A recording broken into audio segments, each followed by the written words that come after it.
We are in a war for our house, for the security of our existence, a war that we will win.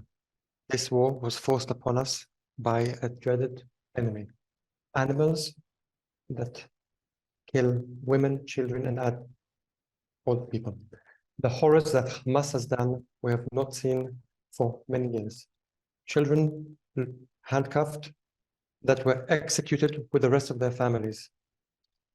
Young people were shot from the back, executed, and other horrors that I will not describe here.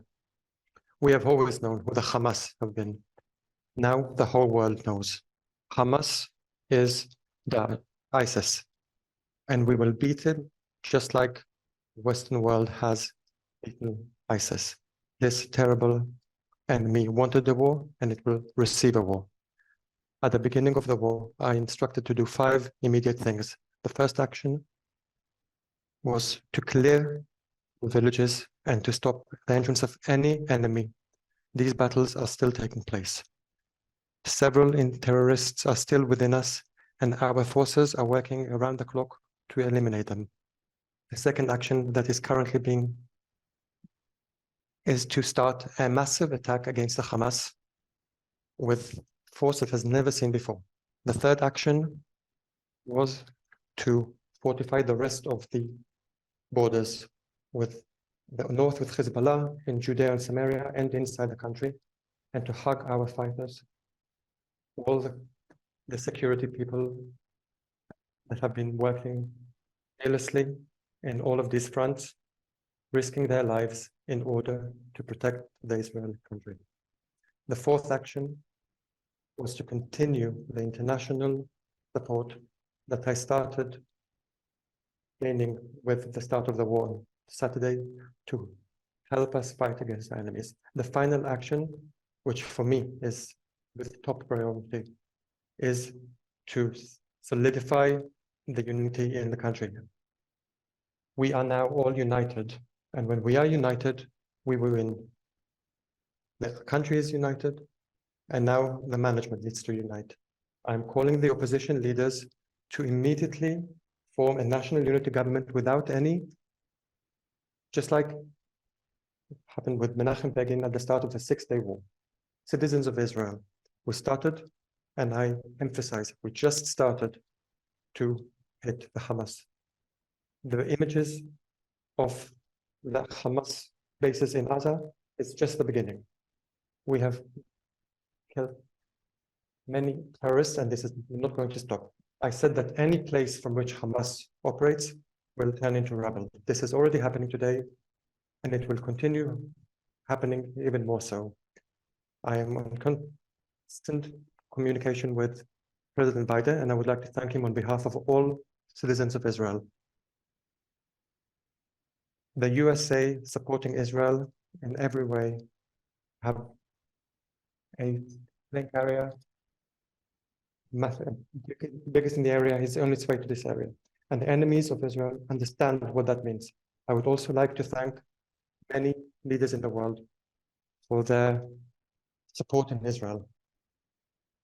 Citizens of Israel, I have to tell you, there's also some fake news and propaganda that is trying to separate us and scare us, such as the information that there are lots of tunnels, or the fake news that the Egyptian army, the Egyptian official has warned us about this, which has never happened before. Do not believe this propaganda. And the one thing that is most important in war is staying calm. I know we all want results right here, right now, but it will take some time. But I promise you, dear citizens, at the end of the war, all our enemies will know it was a terrible mistake to attack Israel. What we will do to our enemy in the next few days will echo for generations. Already, the battlefield is filled with heroic stories of our people, from the citizens, the policemen, the soldiers. I saw video of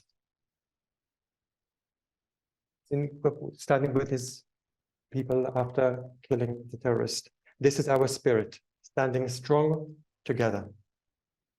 I also watched a video of David, an army soldier whose child, he was out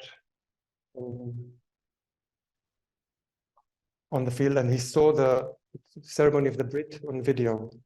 And when he heard the words from the ceremony, his eyes filled with tears. Yesterday, I appointed Gal Hirsch to be in charge of those abducted and missing. He has already begun his work and we will do everything for them. Our heart is with the families of the abducted and with the families of those who have died. We have lost entire families, boys and girls, old men, old women, young and old, police and security, Jews and non-Jews. We are all sharing this.